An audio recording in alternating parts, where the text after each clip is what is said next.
আমি কিন্তু নির্বাচিত হতে এসেছি শিক্ষার্থীদের জন্য। আমার রাজনীতি করার কোনো ইচ্ছা নেই, কোনো দলের হয়ে কোনো দলীয় সম্পৃক্ততা নিয়ে আমি আসলে নির্বাচিত হতেও চাই না এবং শিক্ষার্থীদের জন্য কাজও করতে চাই না। আর নেতা হয়ে সবসময় থাকবো বা সারা জীবন আমি এই নেতৃত্ব নিয়ে থাকবো এরকম কোনো পরিকল্পনা নেই। ইমার্জেন্সি মেডিকেলে নিয়ে যাওয়ার ক্ষেত্রেও প্রশাসনের একটা দৌরাত্ম দেখা যায়, যেগুলো আমাদের সাথে একেবারেই পরিষ্কার বৈষম্যের সামনে। আপনারা দেখে থাকবেন যে শিক্ষার্থীদের সঙ্গে কিন্তু বিশ্ববিদ্যালয় বা হল প্রশাসনের সবসময় একটা কনফ্লিক্টিং সম্পর্ক থাকে এবং আমরা শিক্ষার্থীরা যে দাবিগুলো আসলে প্রশাসনের কাছে নিয়ে যায় তারা এটা সহজে আমলে নেন না।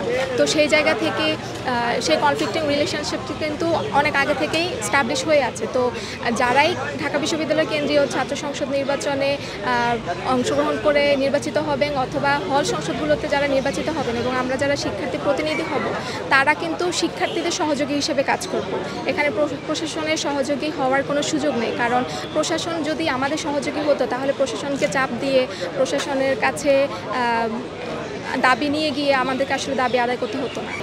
দেখুন, আমাদের হলগুলোতে কিন্তু ব্যাপক সমস্যা রয়েছে এবং বিশেষ করে মেয়েদের হলগুলো সেগুলো কিন্তু মানে এখনও এমন অনেকগুলো নিয়মকানুন আছে যেগুলো আমাদের সাথে একেবারেই পরিষ্কার বৈষম্যের সামনে।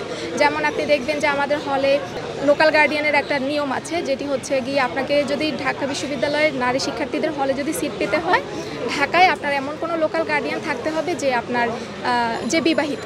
তো এখন একজন শিক্ষার্থী যে প্রত্যন্ত গ্রাম থেকে এসেছেন, তো তার ঢাকায় কেউ নাই, সে এখন কি করবে? হলে সিট পেতে হলে তো তার লোকাল গার্ডিয়ান লাগবে। এখন সামহাও যদি তার কোনো বড় ভাই বড় বোন বা ছোট ভাই ছোট বোনকে ম্যানেজও করেন, সেক্ষেত্রে তাকে বিবাহিত হলেই একমাত্র সে হলের শিক্ষার্থীদের জন্য লোকাল গার্ডিয়ান হতে পারবেন। এটি একটি কমপ্লিকেশনস রয়েছে। তো সেই জায়গায় আসলে প্রশাসন কখনোই শিথিলভাবে বিষয়টিকে দেখে না এবং যখন কোনো শিক্ষার্থী অসুস্থ হন সেই জায়গায় তাকে ইমার্জেন্সি মেডিকেলে নিয়ে যাওয়ার ক্ষেত্রেও প্রশাসনের একটা দৌরাত্ম দেখা যায় যে লোকাল গার্ডিয়ান আসা লাগবে, লোকাল গার্ডিয়ান না আসা পর্যন্ত আমরা হ্যান্ড ওভার করবো না। এখন ধরেন আমি কবি সুফিয়া কামাল হলে থাকি, আমার যে লোকাল গার্ডিয়ান আছে সে হয়তো ঢাকার অনেক দূরে কোথাও একটা এরিয়াতে থাকেন, তো তার পক্ষে তো 30 মিনিটের মধ্যে আসা সম্ভব না যে আমাকে রিসিভ করবেন। তো 2-3 ঘন্টা সময় লেগে যায় আস্তে আস্তে লোকাল গার্ডিয়ানে, সেটিও আসলে হল প্রশাসন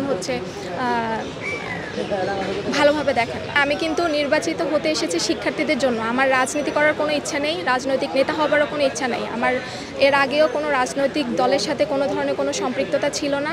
ভবিষ্যতেও আসলে নির্বাচিত হয়ে আমি শুধু চাইবো যে শিক্ষার্থীদের জন্য কাজ করতে। ভবিষ্যতেও রাজনীতিতে আমি ক্যারিয়ার করব বা রাজনীতি নিয়ে আমি আগাবো, এই ধরনের কোনো ইচ্ছে আমার নেই। আমি যদি নির্বাচিত হই আমি শিক্ষার্থীদের জন্য 1 বছর কাজ করব, আমি আমার জায়গা থেকে সর্বোচ্চ চেষ্টা করব এবং সেটি স্বতন্ত্রভাবে কোনো দলের হয়ে কোনো দলীয় সম্পৃক্ততা নিয়ে আমি আসলে নির্বাচিত হতেও চাই না এবং শিক্ষার্থীদের জন্য কাজও করতে চাই না। তো সেই জায়গা থেকে আসলে আমি স্বতন্ত্রভাবেই নির্বাচনটা করছি এবং যদি নির্বাচিত হই আমি আমার জায়গা থেকে শিক্ষার্থীদের যে সমস্যাগুলো আছে সেগুলো নিয়ে কাজ করব।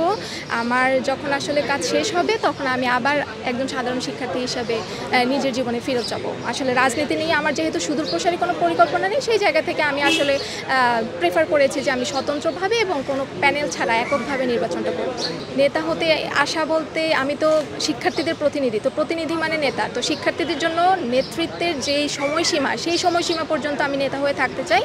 এর বাইরে যে সময়গুলো সেই সময়ে আসলে আমি একজন সাধারণ শিক্ষার্থী হিসাবে আবার আমি আমার ব্যারাকে ফেরত যেতে চাই। আমার আসলে নেতা হয়ে সবসময় থাকবো বা সারা জীবন আমি এই নেতৃত্ব নিয়ে থাকবো এরকম কোনো পরিকল্পনা নেই। শিক্ষার্থীরা যদি আমাকে আমার প্রতিনিধিত্বকে পছন্দ করেন, আমাকে যদি নেতা বানান, আমার নেতৃত্বের সময়সীমা থাকবে 1 বছর। দেখুন, এত বছর পরে আমাদের ডাকসু এবং হল সংসদ নির্বাচন আসতে চলেছে, তো সেই জায়গা থেকে সবার প্রতি আমার অনুরোধ থাকবে নির্বাচনে আচরণবিধি মেনে চলার এবং যারাই নির্বাচনে আচরণবিধি ভঙ্গ করছেন বলে মনে হচ্ছে আমার তাদের প্রতি অনুরোধ থাকবে যে নির্বাচনী আচরণবিধিটা মেনে চলা। এবং আমি যেহেতু কবি সুফিয়া কামাল হল সংসদ থেকে নির্বাচন করছি, আমার হলে এখনও পর্যন্ত এরকম কোনো ঘটনা ঘটেনি এবং আশা করি যে এবার একটি সুষ্ঠু এবং নিরপেক্ষ নির্বাচন হল প্রশাসন আমাদের জন্য উপহার দিবে।